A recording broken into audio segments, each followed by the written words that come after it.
morning, Roxy Soxy. Oh, good. Almost my bedtime, Tam and Sir Sock. I am so jealous.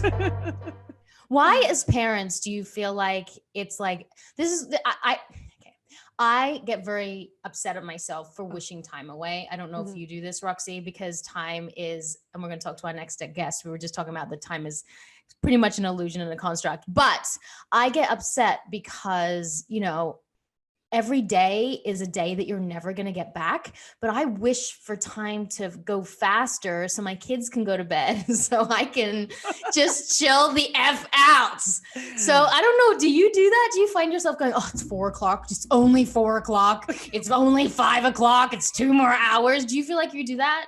I mean, I definitely do that. And it also depends on like the situation of the day. Like if my child is just, oh yeah. It's like, okay, bedtime. And because she like sort of is still not like on it with time, like it could be 7 o'clock and I'll be like, oh, it's 8, time to go to bed. And like, yeah, it's Christmas today.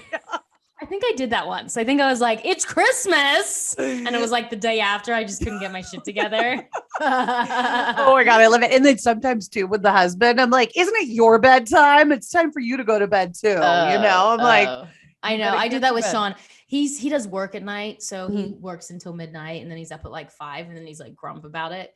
But I'll do this thing and it's so controlling. I'll be like, don't you think it's kind of 11:30? Like you should be in bed. And he's like, stop controlling me. You're not my mother. I'm like, yeah, but maybe your mother knows the right things to do. Like, is it controlling or is it just being better than? I mean, it's mother knows best, right? Come on. Yeah. I mean, we know what's up. But who's the child in the situation with you and your husband? Is it like, do you mother him or does he tell you what to do?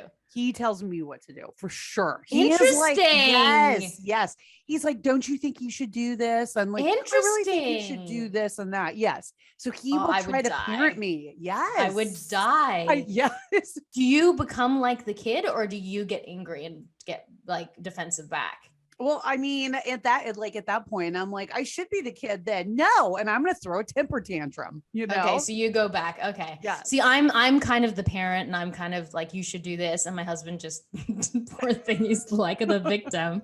He's like, okay. And then every now and then he'll like we'll be in a fight and he'll like really be like, and I don't like you telling me what to do, but it will take like 2 months for him to say that. So I really need to keep it in check and not tell him what to do. That's a good plan. And isn't that funny that you and David are more similar in that way? Yeah. Isn't he a Leo? No, he is a Sagittarius. He's a fire sign. Mm-hmm. That's why. Yes. We rule. But then you guys can't live without the air. Air is good, can combust, but earth is what I married, which is like, oh my God, earth just grounds me. But sometimes I don't want to be grounded. Yeah. Sometimes you want to blow up and explode, right? I mean, come on. That's like the fun. We should ask our next guest if she's an air, fire, water, or is there only 3? Wait, Earth. How many signs are there? Earth. I'm like, it's an early start today. Yes. What sign she is and if it really does correlate to her personality. So who do we have on today, Roxy Soxy? Oh, we've got a good one. I'm so excited to have this one. Well, you may know her from and if you don't, you're under the rock. Right. Yeah. You're under the rock because hello, Shadowhunters, Arrow. Like she's had some like serious cult classics. She's doing a bunch of movies right now. I mean, she is busy. And she's so young. And I'm like so jealous that she's so young and she's done so much. Cause I literally think I only got my first like change my life job like a year after her age that she is right now. You know what is so crazy too on top of that? She graduated high school at 14 and college at 17. I mean, so she's smart as well. Why are we talking to her? Seriously. I feel so shit about myself. Right. She's just going to make us look bad. Well, so let her do it. Let her do it. We need to welcome Kat McNamara to the show. Hi, thank you so much for having me today. Smart and beautiful and talented. Tell us all the bad things so that we can sleep better at night, please. I'm very directionally challenged. Okay. I'm usually 180 degrees off. Okay. Does that mean like really Does that also mean like driving directions, like car directions, like trying to get somewhere? Yeah, yeah. But what it ends up being is I have a lot of random adventures. Yes. But you know what? I feel like that's not a bad thing. Like, I wish you were like, oh, my right armpit smells really bad and I can't do anything about it. And so everyone has to not be around me. But I feel like the directionally challenged thing, I feel like we can work with that. She's still, and she looks at the bright side of things too, because she's like going to have an adventure, you know, all the things. Well, I'm a very stubborn optimist. It's very funny. I realized this past year, watching Ted Lasso, because I love Ted Lasso, and Jason Sudeikis is from Kansas City, where I'm from, and I think he's, you know, one of the greatest artists we have right now. But in watching that show, a lot of my best friends live in England, and so I'm over there all the time, and I've realized that I'm Ted Lasso. I'm the stubborn optimist who bakes all the time. I'm sort of okay with it. I love it. You know, you said Missouri. Yeah, Missouri. My first date with my husband, we've been together 15 years, was at the Applebee's in Kansas City. You're like, why did that happen? So my husband's from Missouri and we met on a film. And so that place will have a really big part of me is Kansas City. And you guys are very nice down there. Yeah. We are. Yes. Well, I'm honored that happened. Momentous occasion. We should make a plaque. Yes. You know, it's so interesting, Kat, like your story, because like we said in the intro, graduated high school at 14 and college at 17. And I wonder, because you're like so exceptionally gifted, did you ever feel like an outsider around your peers? I don't know that I'd ever say that, because I never necessarily felt normal. You know, I never had a problem being the different one, because I was never normal in any way. You know, I from a really young age, I moved around a lot, and then I was always the new kid, and it ended up in a situation where I had this amazing preschool teacher who, shout out to Miss Vicky. I'm still friends with her to this day. She absolutely changed my life. But she saw that I loved to learn, and she saw that I had this really voracious love of new information and figuring things out. And she fostered that and just sort of pushed me to do more and to keep pushing myself beyond what anyone thought I could achieve. And because I was given that space, I kind of was given a huge gift in that way. So I'm an actor too. And you know, from day one, I wanted to be an actor. From 3 years old, 4 years old, I wanted to entertain. I don't know if it was because when I entertained, I got attention and maybe I was addicted, whatever. We can go psychologically back. But I've always wanted to entertain people and make them laugh and make them cry and make them feel something. Was it always something that was your intention? Is it something that you dreamed about when you were at school, or is it something that you fell into, and how did you fall into it, if that's the case?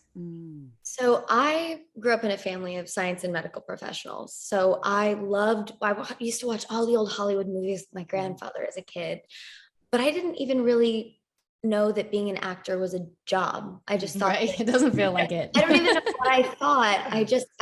It wasn't something that was really conscious in my world. And I wanted to be an economist. I loved math. Developmental economics was my dream. That's all I wanted to do with my life. And I was a huge math nerd, and I used to subscribe to all these magazines, and that's all I wanted to do. And I ran into a family friend who was directing a community theater show and needed a dancer. I'd done ballet my whole life as a hobby. It was my creative outlet. And I was the kid who would try anything. I was like, sure, we'll do something different for the summer. Why not? It'll be, a new experience. See what this is all about. And I remembered so distinctly walking on stage on opening night, and I had one of those rare moments of clarity in life when something hits you like a brick wall and you're just so certain of nothing else. It's like I had tunnel vision all of a sudden, that I was put on this earth to tell stories. And that's all I wanted to do for the rest of my life. And it was so clear to me, and I don't know why or how, but I've never looked back. Oh, that's so interesting. You know, it's funny that you're saying you come from like a science background, because I too come from a science background. My dad's a doctor. And I know like a lot of times when you come from like a medical or science background, you're kind of like expected to go in the family business, you know, keep the tradition alive, right? Like go to med school and like do the whole thing. So what was like your parents and your family's reaction when you said, I want to be an actor, like something different, you know? Well, they'd already kind of gotten over that when I said I wanted to be an economist. So like, all right, it's fine. She's the black sheep of the family. We get it. But then when I found acting, they were very supportive, of course. And the one thing they said is just make sure you get a college education. Just go to school for something and have that under your belt, because you will never regret educating yourself. And I agreed. Obviously, I love school. I'm a big old nerd. Worked for me. And I slowly but surely fell in love. But the most gratifying thing, and something I'm so grateful for, is watching my family realize that this is a career, and that this is a sustainable career. And it's something that they now take really seriously and find fascinating, because it's a world they know about. But it's amazing to sort of see that shift in a family from a small town in Missouri going, oh yeah, no, this is a career. This is a business. This is something that you can do. And it's not the fun thing you're doing until you figure out and grow up, you know? And it's amazing to see that. And also, I mean, I did go to school for business, which is something I'm so grateful to have under my belt. And that's why I try and advocate for education so much. But, it's also really fun to go home and be equally as fascinated by their world and kind of know nothing about science. Not nothing. I know enough to get by it, dinner conversations and to understand it. But there are occasions where I have to ask for a translation from the clinical to the terms. We definitely seem that you have not gone under. When I say that, it's like with Hollywood, I was on a show and I've watched girls just be sucked into the falseness and the yes people. And, Hollywood can really eat you up, spit you out, give you eating issues, give you emotional issues. You really have to navigate that world with a really strong head on your shoulders, but also a perspective. You need to put Hollywood over here, and then you don't fall into that whole the dark side of Hollywood, and I've seen so many girls do that. So why do you think that you've been able to treat it like a job and something that you love and not get sucked into the rest of it? Because it's easy to do, it really is. And the people that don't, they're the lucky ones. Well, and I see it more and more now, even outside the industry, with a lot of the aspects of social media, especially kids that are growing up with it. I didn't grow up with social media.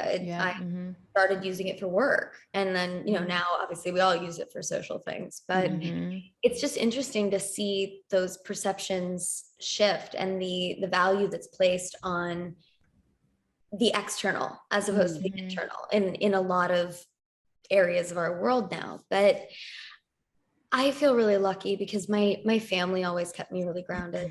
And just having, I grew up in a family of a lot of women who are amazing and have such incredible careers and are so driven in whatever it is that their passion is in life. But they're also amazing moms and sisters and cousins and aunts. And it was never you can have a career or you can have a family. If you work hard enough, you can have whatever you want in life, and you can make your life what you want it to be.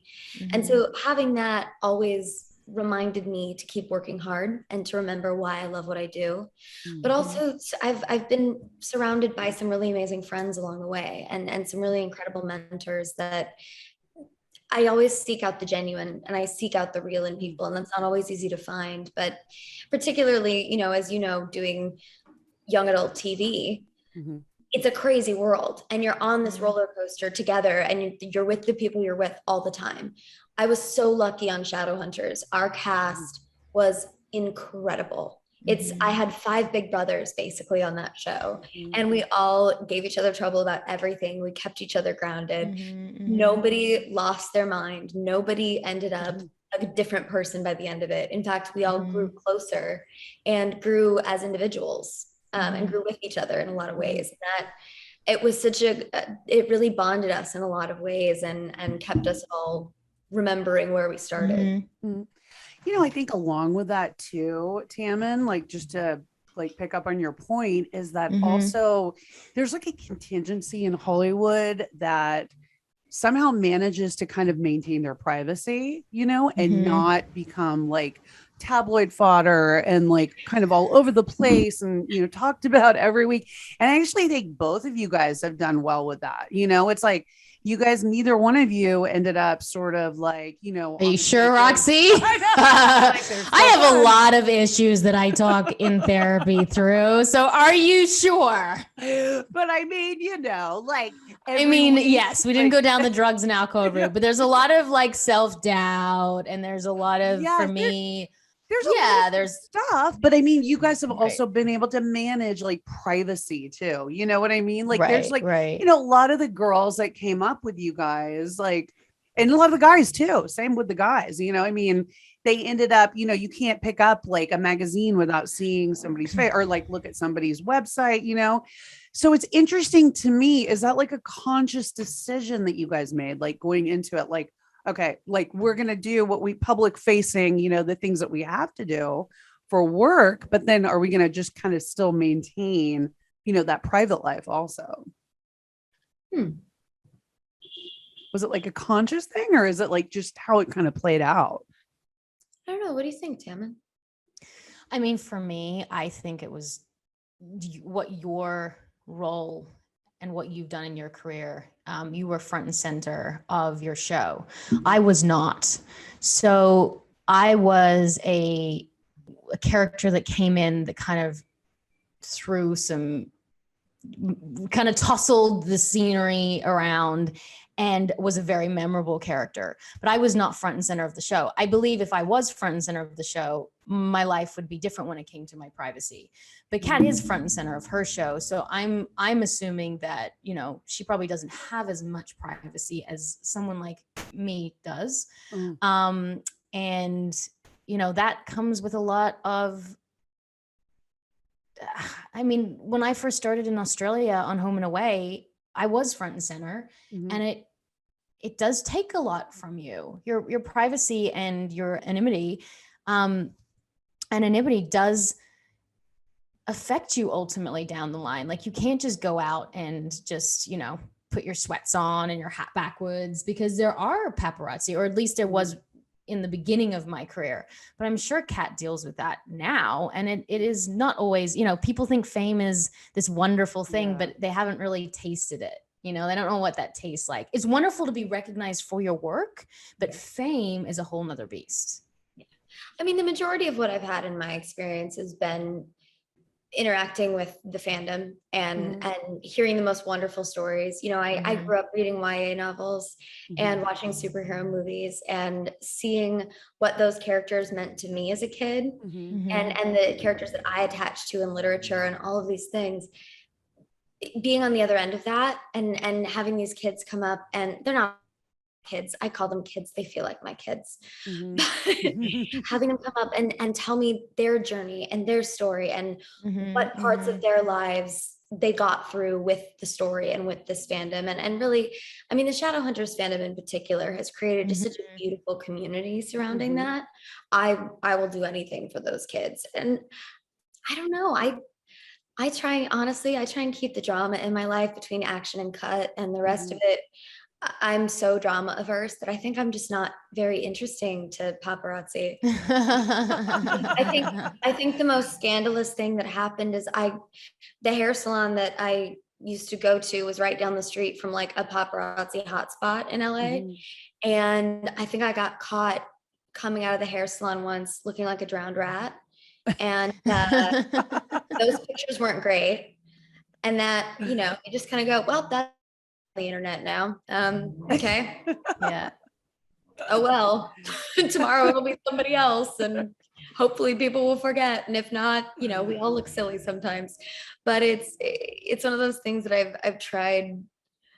I guess I've tried just to be drama averse, and not everyone is able to do that, and that's just life. Everybody has things that they go through and deal with, but I don't know.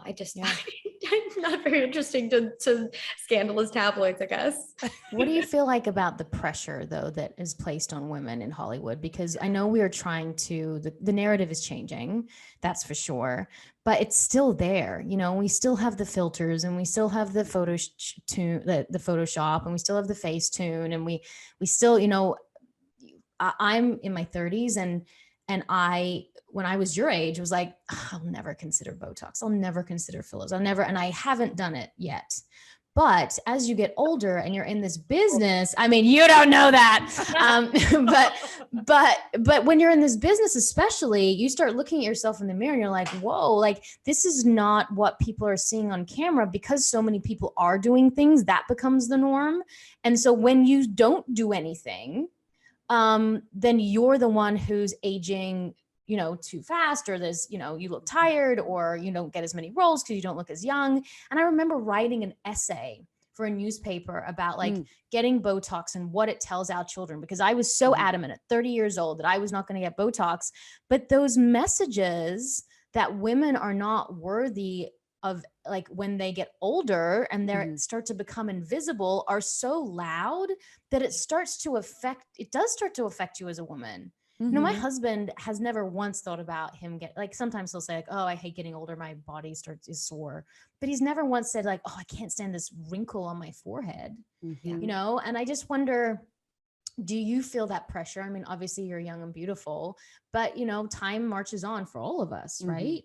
And do you feel that pressure to stay looking the same?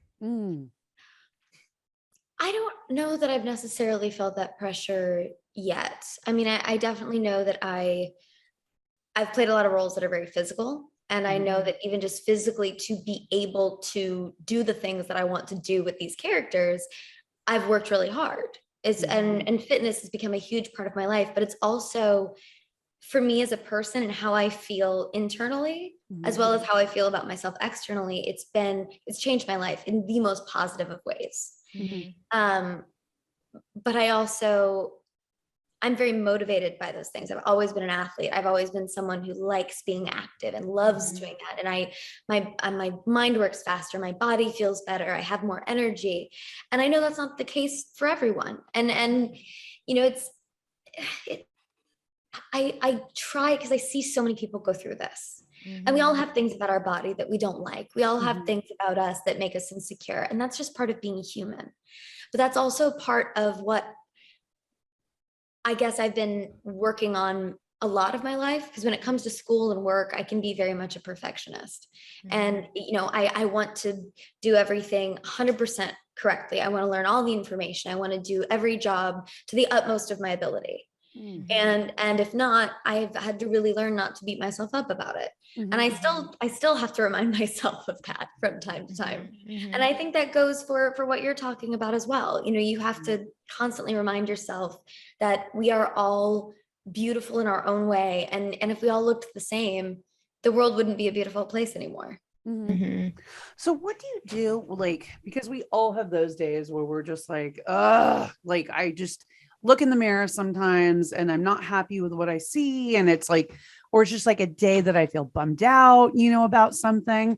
What kind of gets you through those days? Like, is there something that you like, is there like a go-to for you, or like, how do you sort of get through those periods? It's funny because when you're busy all the time or working, or life is just a lot, as it's been for all of us in the last couple of years, sometimes it feels cumbersome to even find whatever that is.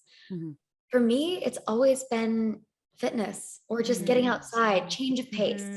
But I find that my workouts for me are my me time. That's the time in the day where I put in a podcast, an audiobook, I turn on whatever show I'm watching at the time, and I take that bit of time, whether it's 10 minutes or an hour or 2 hours if I'm really going crazy and having a good time. And that's my time to do something good for me, do something that I know is going to be a benefit to my mind, to my body, to myself, inside and outside. And even if you do 10 minutes or go for a walk around the block, you get some fresh air, you get a change of pace, you break whatever cycle you're in, and you've done something good for yourself. So how can you not feel just that much better? Oh yeah. I exercise 100% for my mental health. Like it's not even really for my physical. It probably should be. But when Have you been working out a lot in Australia, Tam? Well, yeah, I had to do that new TV show and I had to be in like literally next to like no clothes, like literally. I mean, I did have clothes on, but barely.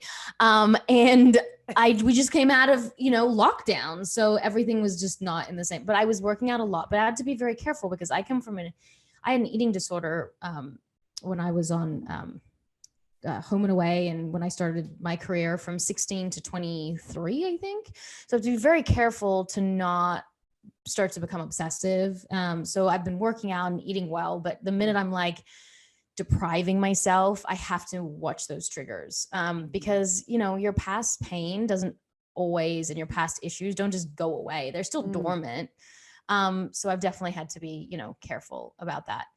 See, my biggest issue, and I'm going to talk to Kat about this, is like when I audition, I have a big thing about, because I want the job so much that I almost talk myself out of the job. And I almost think I won't get that, or, what am I doing? That's not a good audition. And I feel like, and we talk about manifestation a lot, Roxy, I feel like I almost manifest it not happening, even if it would have happened.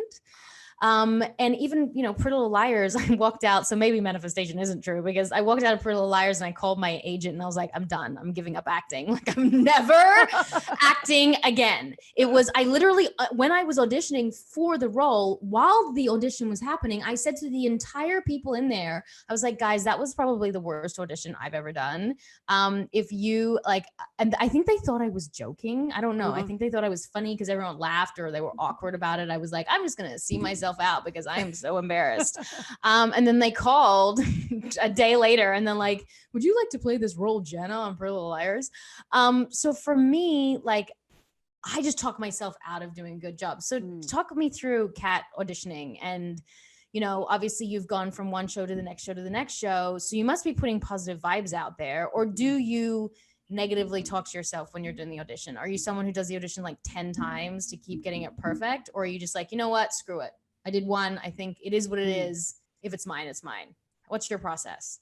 I mean, especially with this industry, I am a firm believer in the fact that if a job is meant to be yours, it will be. And if not, there was a reason that it wasn't for you. And there's something else out there that is meant to be yours, that if you'd gotten this, everything happens for a reason. And we may never know what that reason is, but, just go life and see where it takes you has kind of always been my philosophy. But I was told by one of the first people, this actor in Kansas City, who was like the first person to ever help me know how to audition or how to do this, because I didn't know what I was doing. I remember she said to me, always remember that an actor's job is to audition. It's not to get the job. Your job is auditioning. You go in that room, and for those 10 minutes, that's your performance. You do what you love. You give everything you've got in that character, and then you leave it in the room and you walk out, and you've done your job. If it comes back to you, amazing. And if it doesn't, you've got more jobs to do. And I've always thought about it that way. Yeah. Have you ever flubbed your lines in an audition? Like, when your brain, those brain days where you're just like, I remember doing an audition. I knew it so well. And I went in, I just like went completely blank, like just so blank. And it's so embarrassing because literally everyone's just staring at you. It's the worst feeling. Have you ever done that? Oh, of course. Like it happens to the best of us, because you never, especially during things, pilot season, the season, for those that don't know, the season of time where a lot of different shows used to audition and all the networks would be casting their new pilots to test out new shows. You would have like 4 auditions a day and constantly be getting new sides, and they send you 10 new pages an hour before your audition. And you're just, I memorize very quickly, but everybody makes mistakes. But you just roll with it. And sometimes, look, don't feel so bad about your Pretty Little Liars audition. No, but seriously. Changed my life. In one of my final auditions for Shadowhunters, I literally walked into a wall. But that's because then you're memorable. Like they'll be like, oh, we like the girl who walks into the wall. Yeah. She's like when I auditioned for my husband's movie, I remember like it was a scary my husband was the director of the movie that I met him on, and I was a horror movie, and I kept I kept screaming. I'd be like, no, don't kill him. And then as I was like, I obviously hopefully better than that. And as I was like walking backwards, I'd keep turning the light off. And it happened like 4 times, and they thought it was like me trying to be dramatic, but honestly, I just kept banging into the light. And Sean, my husband, was like, oh, that girl's really cute. Like, she's cool.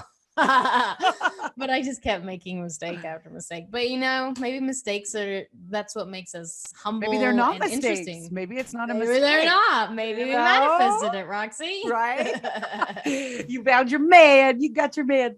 But yeah, no, it's so fascinating to me too, because you guys have both actually been on these big shows, right? And obviously they've come to an end, right?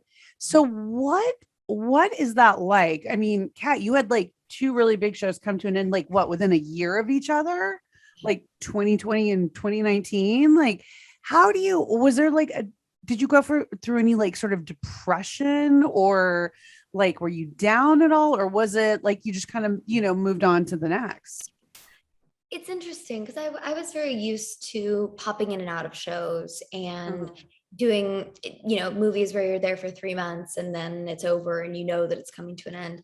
Shadowhunters was very different for me because not only was I there from day one and we built this whole world and the fandom and my entire life changed, but it was also, I started that show when I was 19 and it finished when I was 23. And that is such a formative part of your life. Right. And I realized as the show was coming to an end, I didn't know what being an adult was like without the show and without this character as sort of being in the forefront of my mind at all times. And I had to go, I was such a different person before the show in so many ways. And I had had so many more experiences and I've grown so much and I've changed fundamentally. Who am I now? What does this mean? And it was daunting for sure, but kind of exciting because it was a blank slate in a lot of ways. And then I ended up going on to Arrow almost immediately after. And that was the biggest gift because I didn't have a chance to think too much about what I was leaving behind and what was, obviously we all cried and we did our, we said our goodbyes. We stayed up all night at the wrap party, didn't leave till 7 a.m. It was fantastic. But I went straight into Arrow, and then right after Arrow, I was on the set of The Stand in Vancouver. So not much had changed. I just had pink hair all of a sudden, and and then COVID happened. Oh yeah. And so everything came to a halt. But it's been kind of a wild tumult up until this past year. But it's been, I'm very, very grateful. I'll say that much. Is there a job or a character or something that you would like to do in your future, whether it's something in the period piece world or Shakespeare or whatever it is there something that you would love to do? I mean, I have a list a mile long, and I think that's just sort of by nature of the fact that my favorite part of my job is being a chameleon and getting to live a million different lives and sort of mold and shape parts of myself into something completely different to see if I can even do it. And knowing that no matter how daunting it is, that I will find a way to rise to the challenge and I'll grow from it. And that's exciting to step out of your comfort zone in that way. Gosh, I'd love to do a period piece. I'd love to go back and do Broadway again. I would love to do a movie musical. I would love to, I'd love to direct. I'm sort of trying to stretch and reach and do whatever I can to push myself creatively. What about you, Tam? What have you not gotten to do? You've done so much. What have you not gotten to do yet? Oh, everything. No. My husband and I created a TV show. We shot 10 episodes a couple years ago, actually, and it was released in Australia, but it's about to be released in the States. And my dream and hope is that show becomes what we want it to be. We wrote it together. We co-directed it. I mean, he would direct an episode. I would direct an episode.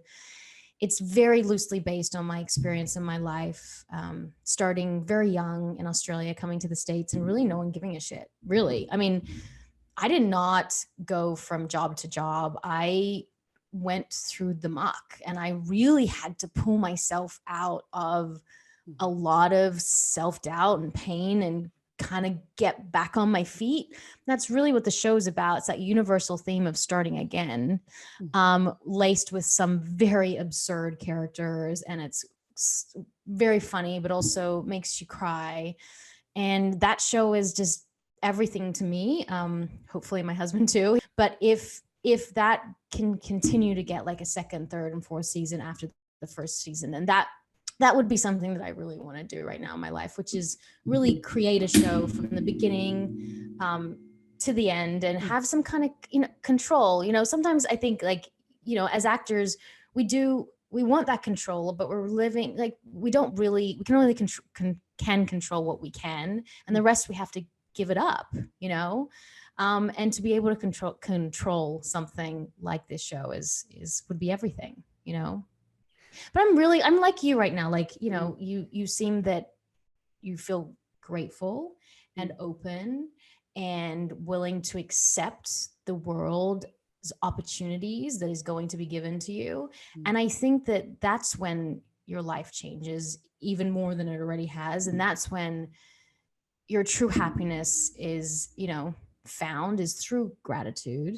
So I'm really just open, and it feels scary as you get older. We're a lot older than you. When you get older, being open Roxy, it doesn't feel safe. When you're 25 and you can kind of, excuse my French, fuck up and fall over a few more times and build yourself back up. But when you get older and you have kids, you feel like you don't have as much time to fall, right? Or to mess up or to start over. And so I feel like it's a little nerve-wracking, but I think that that's where the best things come. Right, Rox? Oh, yes, baby. Roxy's very afraid of being vulnerable.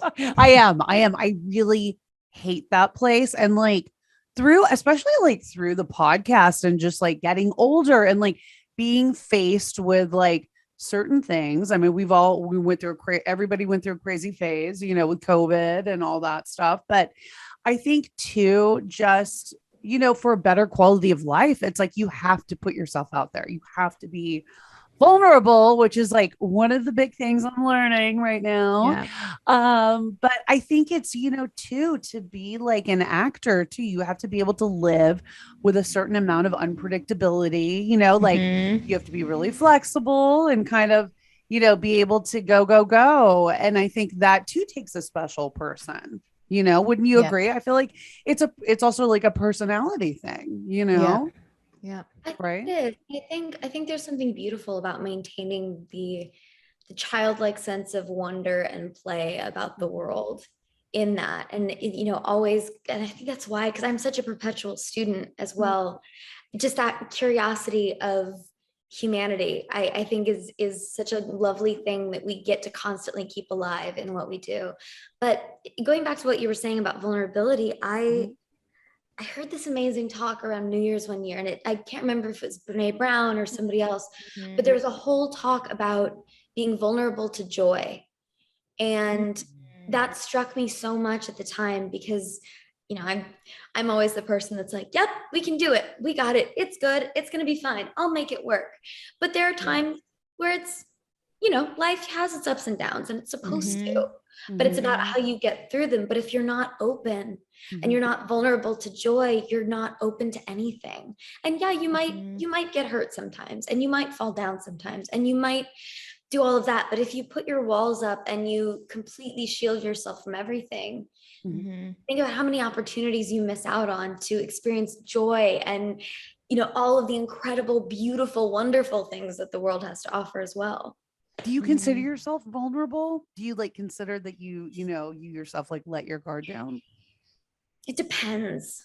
Yeah. I can be. And I love to be. I mean, obviously with what we do, it's when you allow yourself to be vulnerable, that's when the magic happens. And when you can let your guard down, that's when it blossoms. And that's the goal. That's the magic. That's what we work so hard to achieve.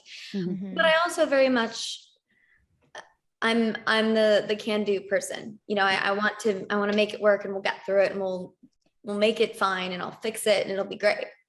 Which sometimes the stubborn optimism can lead to not being as vulnerable. So, you know, it's a toss up, but it's something that I'm cognizant of, especially recently. My husband's definitely the fix it guy, but I think that comes from, and this might not be the case for you, but I think that comes from his own trauma when he grew up. Single mom, like feeling like he had a lot of, you know, he had to be something. So he wants to fix the problem all the time, but it can be detrimental because sometimes I don't want him to fix it. You know, like I just want him to listen to me. I just want him to like, I want to say like, hey, this is what's bothering me. And I want him to go like, I understand. I don't want him to go, okay, so this is what we're going to do. You know what I mean? Does David do that? I mean, he's the other, you said. You said he's the one that tells you what to do. Yes, he tells me what to do. He's very contrite. Like when I have a problem and I go to him with something, and he's like, oh, well, why don't you just do it like that? Like he's kind of like Sean in that way where he's like, right, why don't you just do it like this? Yeah, like a fix it. And I'm like, no, because he is like one of those that's like, why do you want to repeat something over and over again? Or why do you want to beat a dead horse? Or like, why do you want to like go through it this way when you can do it this way? And it's so funny to me because I'm like you're saying, I kind of want to just like wallow in it for a minute. Like I know. You know what I mean? Like I just want to wallow. Let me bitch for a second. Let me bitch. And he's just like so like black and white when it comes to that. He's like, just fix it. Like do it this way. Like fix it and do it that. But I'm like, no, that's not what I want right now, you know? I know. So Kat, what is, and we won't go too in depth because you probably don't want us to, but how is it trying to find love when you're working all the time? And I mean, you're around like, I actually don't think, other than my husband, I actually don't think, maybe one. I don't think in my career I actually dated anyone on set. No, because it's almost like I know one. You yeah, we're not telling. Me. Yes, but like for a second, yes. Good one. He's a very good one. But do you find it's easy to meet people in relationships, like doing what you do? It's interesting because I'm very much married to my job and I love what I do and I'm a total workaholic, which leads to connecting with a lot of other people that feel the same way. But it also tends to make schedules hard. Right. That being said, I've had some really lovely, amazing relationships, some people that I've connected with that even haven't turned into relationships, but it's not easy. I wouldn't say it's easy, but it's not supposed to be. And I'm a firm believer in all things like happen as they're supposed to, but I also don't like the games that people play with dating now. And I think is the hardest part, is trying to find the genuine and trying to find somebody who's there for something real. And I've learned to kind of navigate that pretty well, which is helpful. But it is interesting. I'm often the single one and I'm okay with that. I have a lot of, I have great friends and I know that, something will happen when it's supposed to and things have, and then they go on their way. But I'm kind of a weirdo in that I'm friends with the majority of my exes. And it's something that I'm such a firm believer that if nothing horrible happens, obviously if something horrible happens and you get someone out of your life, of course, but you liked that person for a reason. You fell in love with them for a reason. They're in your life. You care about them in some way. Just because you two didn't fit as a couple long-term doesn't mean you have to throw out the entire baby with the bathwater. You can still keep that friendship if you can both, work through whatever it is and just understand that, we didn't work, but that's all right. I wish you all the best. Don't you feel though that there's always one person that wants something more? Don't you think? Like in a relationship, like in general? No. If you've broken up, there's always, I feel like if there's two people and you've broken up and there's always one that I find it's hard to be friends with guys. I don't know. I feel that way. Don't you? Do you feel like one person, even if Kat doesn't want it, there might be a little hidden heartstring still there from the guys. I don't know, but because it's usually like in a lot of situations, I've not been the one to end the relationship.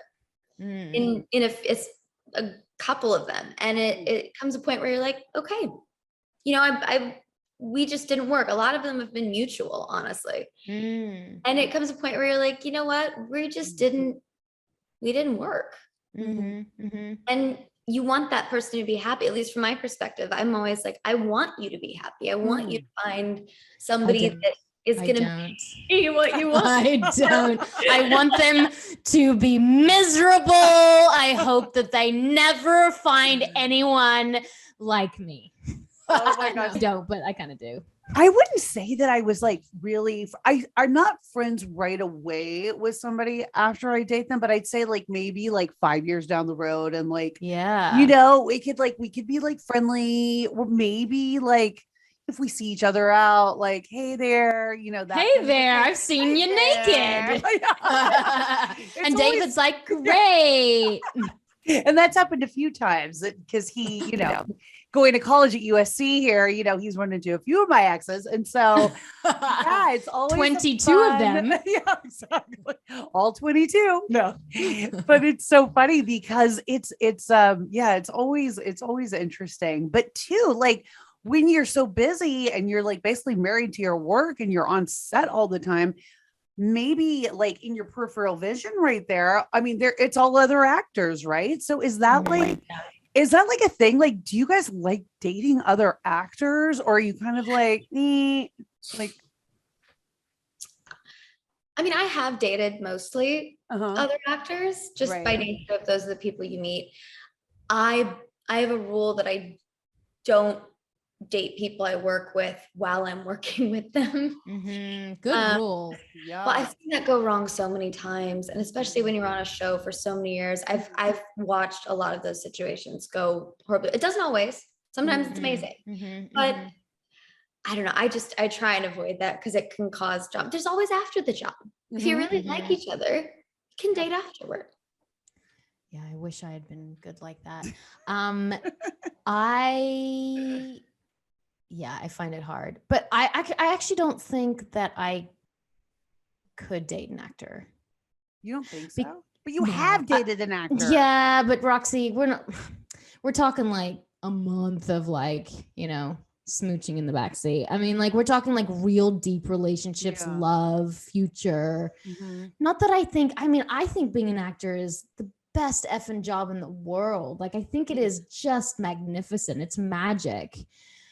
But put two people together whose job it is to like be with other people on set and kiss other people and be charismatic. And I don't know, I find like, sometimes it works. You see it works. I mean, there's a lot of actors who marry each other. But I think it always helps if the other person has like, even though my husband's in the entertainment business, he's a director, he still has a more grounded job, I feel, than I do. Do you know what I mean? Like his job is like, he has more of control of his job. You know, he can like do a job and then literally for 2 years be writing something and be home with the kids if you're thinking about your future and children. And I can be like flitting off like Bangkok one month and Toronto the next month. It's almost like it gives you like more of a stability. I don't know. I found it really hard to date other actors. And I do think that other actors, like there's an ego thing, and Kat can talk for this too. I think you have to have an ego because it's all about your face and your body and your connection with people. And you have to have a sense of ego within yourself, you know, but sometimes that can go a little too far. Yeah. Kat doesn't seem to have a big ego, but obviously you seem to have a very nice ego, but I think you find a lot of it on set. You do. I don't know. I've always looked at it through the lens of character. You know, I'm there just to be my piece of the puzzle and to tell the story and serve the cod meal, and then between takes, make a fool of myself and entertain the crew. And that's what I do. I'm there to just be my little piece and try and make everybody else's job easier in any way I can. And that's, I mean, I grew up, you know, doing theater in Kansas City, and the kind of theater where everyone does every job. Whether you're an actor, you might be lighting the next show, you might be running props the next show, because we just need people to do these jobs, and we want to tell stories, and we want to make theater, so we just all get it done. And I think that taught me so much about what this industry can be. But I guess I kind of put a lot of that aside when it comes to myself. I don't think it's my Midwestern self-deprecation, but that definitely that helps. And good family and how you were raised and what you value. And definitely, I think how you grew up is a lot to do with being able to survive this business. Yeah. Definitely. Yeah. And who you also have to talk to, like I was very close to my parents. So when I was suffering, I had them to talk to. I didn't have to turn to drugs and alcohol and doing, sex and like all these things, because I was able to communicate, and I didn't have to like drown out that pain through something else. So yeah, I mean, you see it a lot, but I definitely think that you are going to go, this amazing places and also be able to keep it together, which is a huge part of it, to be able to show up to work and, have slept and not been out the night before and, making a scene on set, which we've all been. I mean, you said Shadowhunters was great, but I've been on sets where I'm like, are we really doing this right now?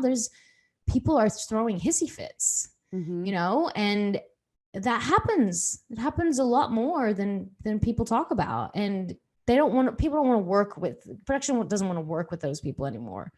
So Kat, you'll be stratosphere. She's going places. I'd hire you. Oh, thank you. Please do.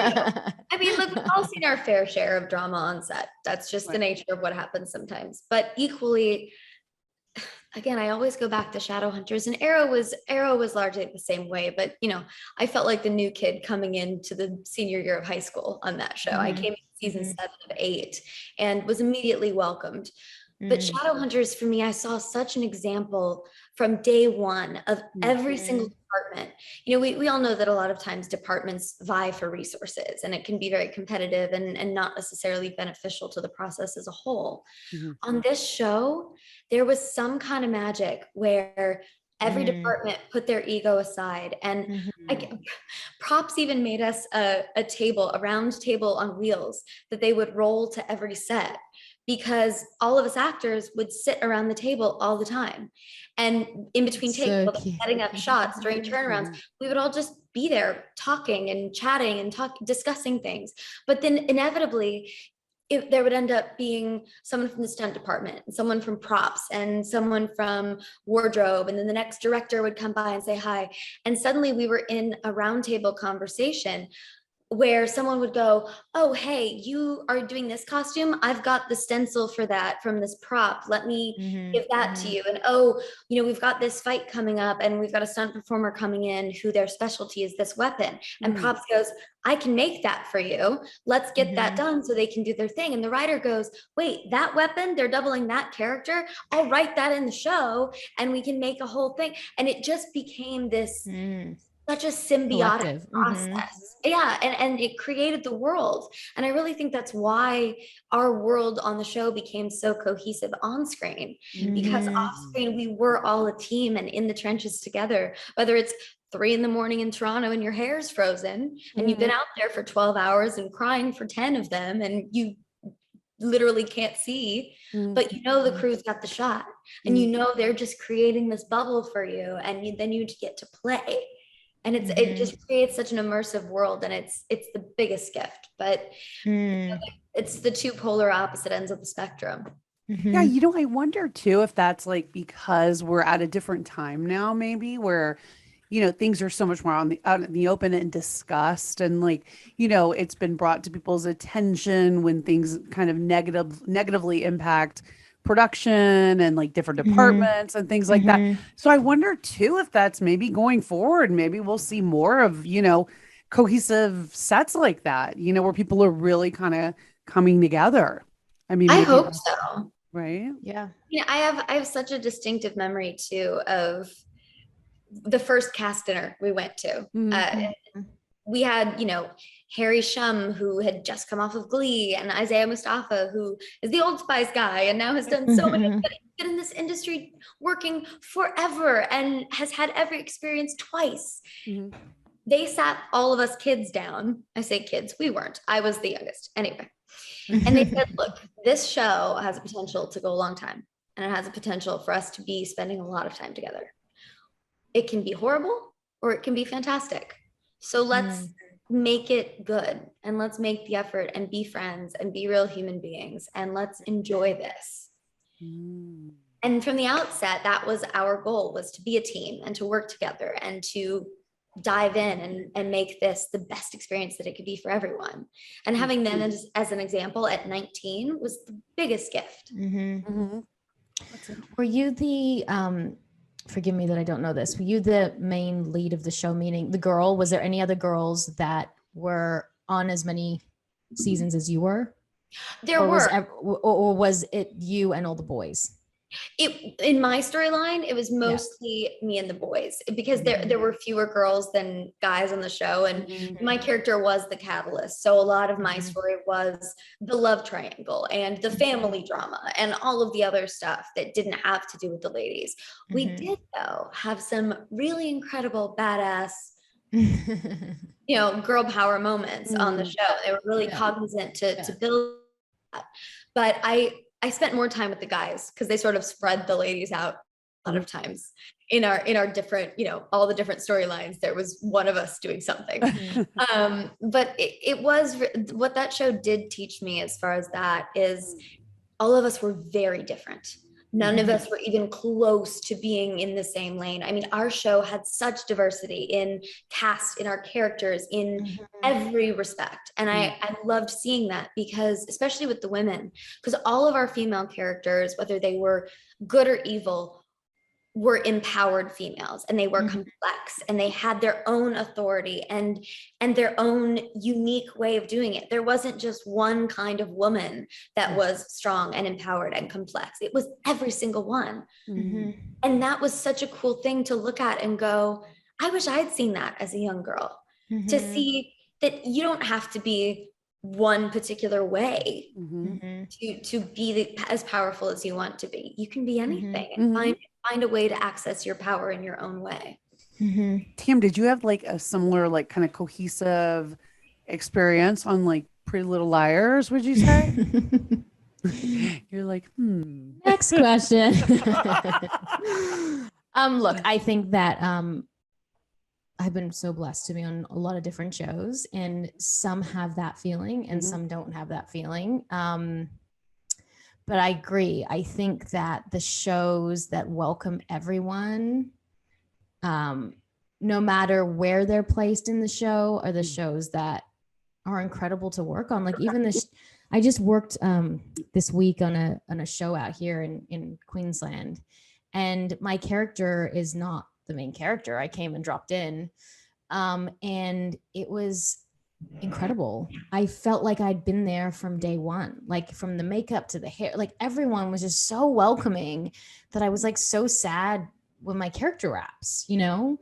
And I do think that people like Kat she's the lead of the show. Like, I think that she sets the tone. So if I walked into Shadowhunters and Kat had been on the show for 3 years and I walked in, I'm sure she would have treated me wonderfully walking in. So I really do believe it's up to the people who are the leads of the show to set the tone when new people come in and out. I really do.